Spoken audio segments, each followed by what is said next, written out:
مجھے ایک بزرگ کی بات یاد آتی ہے، بہت اچھی آپ نے مثال عطا فرمائی۔ وہ اپنے مرید کی ایک دکان میں گئے، بہت رش تھا دکان، خریدار بہت سے، ٹائم ہی نہیں تھا بالکل۔ کچھ دکانیں ایسی ہوتی ہیں، بزنس ایسا چل رہا ہوتا ہے کہ چھوڑ کر ہٹ نہیں سکتے، وہاں سے کنٹینیو چل رہا ہے۔ اور یہ بزرگ جیسے ہی وہاں گئے تو پیر و مرشد تھے، دکان اندر بلایا گیا اور دونوں مریدوں نے جو دکان میں موجود تھے، دونوں بھائی تھے، کرسی پر بٹھایا، حضور آپ بیٹھے، اور وہ اپنے کاروبار میں مصروف ہو گئے گراہکوں کو دیکھنے میں۔ تو وہ بزرگ اس دکان میں موجود سامان کو سونگھنے لگے، ڈبے اور وہاں پر جو سامان تھا۔ تو پوچھا، حضور یہ کیا کر رہے ہیں آپ، کیوں سونگ رہے ہیں؟ فرماتے ہیں میں یہ دیکھ رہا ہوں کہ کہیں تجھے استنجا اور پاخانہ لگے تو یہیں کہیں کر تو نہیں دیتا، اتنا تو بیزی لگ رہا ہے، ٹائم ہی نہیں ہے تیرے پاس، اسی میں کہیں سامانوں میں تو نے پخانا تو نہیں کر دیا جب تجھے حاجت ہوتی ہے؟ ادب سے سر جھکائے دونوں نے کہا، حضور ایسی کیسی بات فرما رہے ہیں آپ، جب حاجت ہوتی ہے تو چلے جاتے ہیں، جا کر طہارت خانے میں کر کے آتے ہیں۔ زوردار ایک تماچا رسید کیا، کہا ظالم، اپنے پیٹ کی غلاظت نکالنے کے لیے تیرے پاس وقت ہے اور رب تعالیٰ کے حضور سجدہ کرنے کے لیے تیرے پاس وقت نہیں۔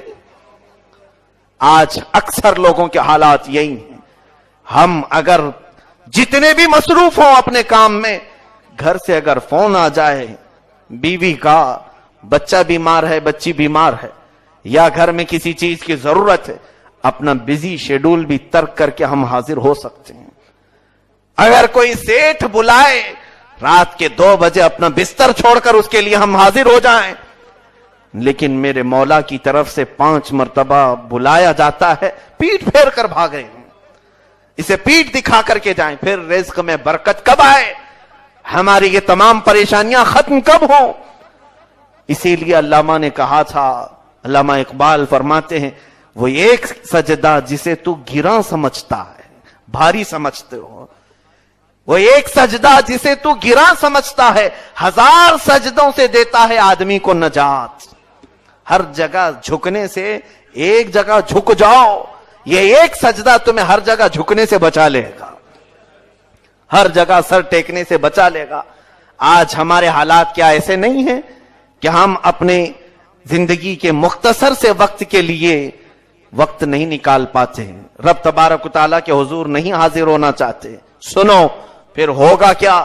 قیامت کے دن کا ذکر سورہ مدثر میں 29ویں پارے میں رب تعالیٰ یوں ارشاد فرماتا ہے، عن المجرمین یتساءلون عن المجرمین ما سلککم فی سقر قالوا لم نک من المصلین وَلَمْ نَكُ نُطْعِمُ الْمِسْكِينَ وَكُنَّا نَخُوضُ مَعَ الْخَائِضِينَ وَكُنَّا نُكَذِّبُ بِيَوْمِ الدِّينِ حَتَّى أَتَانَا الْيَقِينَ۔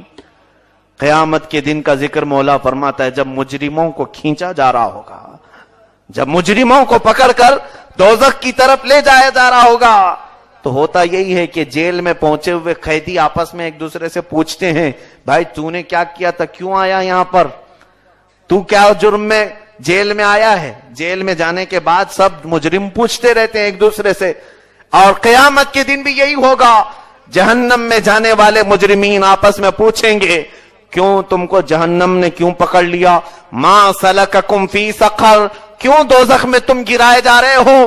قالوا لم نک من المصلین، سب سے پہلے ان کا جواب یہ ہوگا ہم نماز نہیں پڑھتے تھے، سب سے پہلا ان کا جواب۔ یہ قرآن کی آیتیں میں بیان کر رہا ہوں میرے عزیزوں، میں بیدار کرنا چاہتا ہوں۔ لوگوں کو ایسا لگتا ہے نماز پڑھنا، عبادت کرنا یہ مولوی مولانا لوگوں کا کام، ہم کو تو سال میں 1-2-3 مرتبہ حاضر ہو جانا ہے، بس شب معراج، شب برات، شب قدر یا تو پھر عید، اور اگر یہ بھی نہیں ہے تو جنازے کی نماز تمہاری خود کی پڑھی جائے گی، بس یہی نمازیں رہ گئیں۔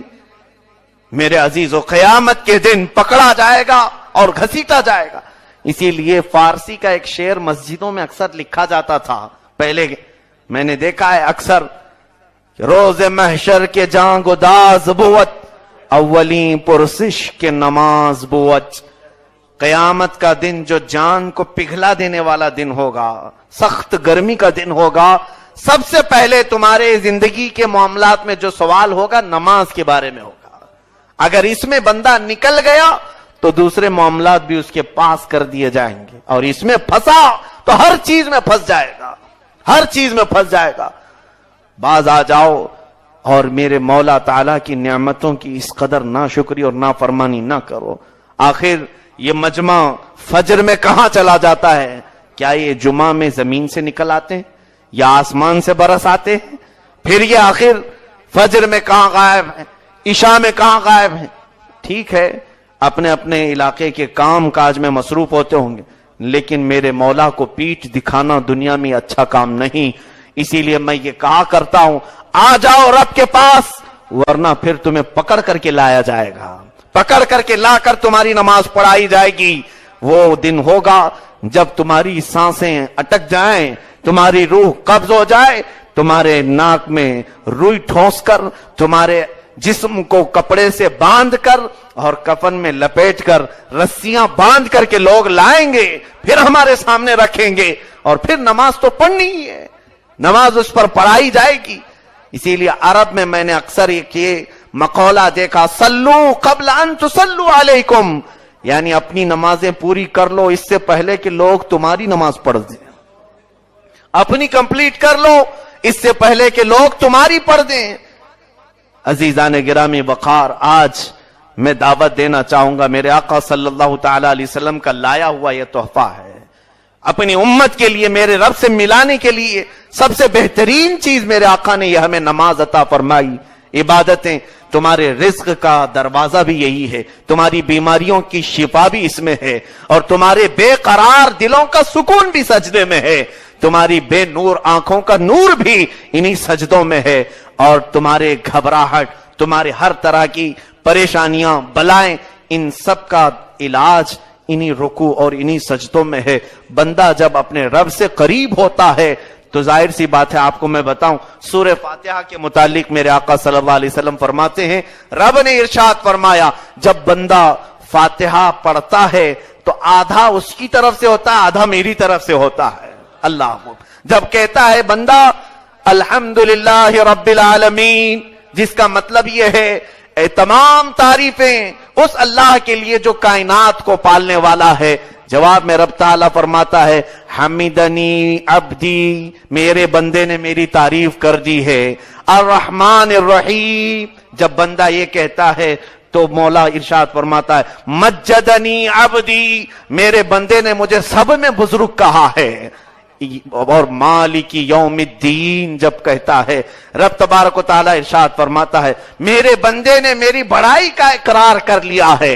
ایاک نعبد و ایاک نستعین جب کہتا ہے اے مولا ہم تیری ہی عبادت کریں اور تجھ سے ہی مدد چاہیں, تو رب تعالیٰ فرماتا ہے بندے اب بول, تجھے جو چاہے تیرا مولا تیرے لیے حاضر فرما دے.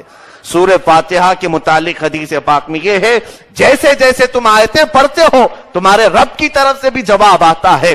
در حقیقت سورہ فاتحہ نماز میرے رب سے کلام کرنے کا ایک وقت ہے, مناجات کرنے کا وقت ہے, اپنے رب سے گفتگو کرنے کا ایک وقت ہے. بندہ جب تصور میں حاضر ہو کر مولا سے بات کرے تو اس سے بڑا سکون اس کے لیے اور کیا ہو سکتا ہے. لیکن دور بھاگ کر ہم سکون تلاش کر رہے ہیں. آخری بات ہے, قرآن پاک میں اللہ تبارک و تعالی ارشاد فرمایا کہ میں نے جنات اور انسانوں کو صرف اپنی عبادت کے لیے پیدا کیا, اور آگے رب تعالیٰ نے ارشاد فرمایا فَإِنَّ اللَّهَ هُوَ الرَّزَّاقُ ذُو الْقُوَّةِ الْمَتِينُ, بے شک اللہ ہی ہے جو رزق دینے والا اور قوت والا مالک ہے, قوت والا مالک ہے. کوئی تمہیں خوف, کوئی ڈر آنا نہیں چاہیے. اور میرے آقا فرماتے ہیں جب تک میری امت فجر کی پابندی کرتی رہے گی کوئی دوسری قوم ان پر حکومت کر نہیں سکے گی. حضور اکرم نے فرمایا صلی اللہ علیہ وسلم جب تک میری امت فجر کے نماز کی پابندی کرے, اس لیے کہ جو فجر کی پابندی کر لے جائے گا باقی نمازیں تو ویسی آسان ہو جائیں گی, آسان ہیں اس کے لیے. فرماتے ہیں کوئی دوسری قوم میری امت پر حکومت نہیں کر سکے گی. آج ظالم جو حکومت کر رہے ہیں اس کی وجہ صرف یہ ہے کہ ہماری فجر کی نماز بستروں میں چلی جاتی ہے, بے خیالی میں اور غفلت میں چلی جاتی ہے. عبادت کا تصور گھروں میں پیدا کرو. اٹھ جاؤ, برکت اسی وقت میں ہے. دیکھو اذان دینے والا مؤذن کیا پکار رہا ہوتا, حی علی الصلاۃ, جس کا معنی بھی یاد کر لو, نماز کی طرف آؤ. اس کے بعد کیا کہتا ہے, حی علی الفلاح. یہ اگر تصور میں آ جائے, دن میں 5 وقت 10 مرتبہ پکارتا ہے مؤذن. اور ائمہ کرام نے فرمایا تم یہ مت سوچو کہ یہ مؤذن پکار رہا ہے, یہ میرے رب کی طرف سے بلایا جا رہا ہے, یہ میرا رب مجھے دعوت دے رہا ہے. فلاح کہتے ہیں کامیابی کو, سکسیس. بندے یہاں ڈھونڈ رہے ہیں میری زندگی فلاں چیز سے کامیاب ہو جائے, میں یہ نوکری کر لوں کامیاب ہو جاؤں, میں یہ بزنس کر لوں کامیاب ہو جاؤں, اور دنیا بھر میں کامیابی ڈھونڈ رہے ہیں, جبکہ رب تعالیٰ اسے دن میں 10 مرتبہ بلاتا, حی علی الفلاح, کامیابی کی طرف آ جا, کامیابی کی طرف آ جا. اور بندے کو یقین نہیں, اس کامیابی کی طرف مولا خود بلا رہا ہے, اور چھوڑ کر کے ہم دنیا میں کامیابی ڈھونڈ رہے ہیں. یقیناً تمہیں دنیا کی جو کامیابی ہے وہ ملے گی, چاہے وہ نوکری کی صورت میں ہو, یا اپنے بزنس کی صورت میں ہو, یا علم کی صورت میں, یا دولت کی صورت میں, ضرور ملے گی. لیکن اس کے ملنے کا راستہ مسلمانوں کے لیے عبادت ہی ہے, اس کے رب تعالیٰ کے سجدے ہی ہیں. مولا تعالیٰ ہمیں غفلت کی زندگی سے آزاد فرمائے. رب تبارک و تعالیٰ ہمیں نافرمانوں کی فہرست میں سے آزاد فرمائے. کریم خدا ارحم الراحمین تیرے حضور سر جھکانے والوں میں ہمارا شمار فرما. ہم سب کو عبادت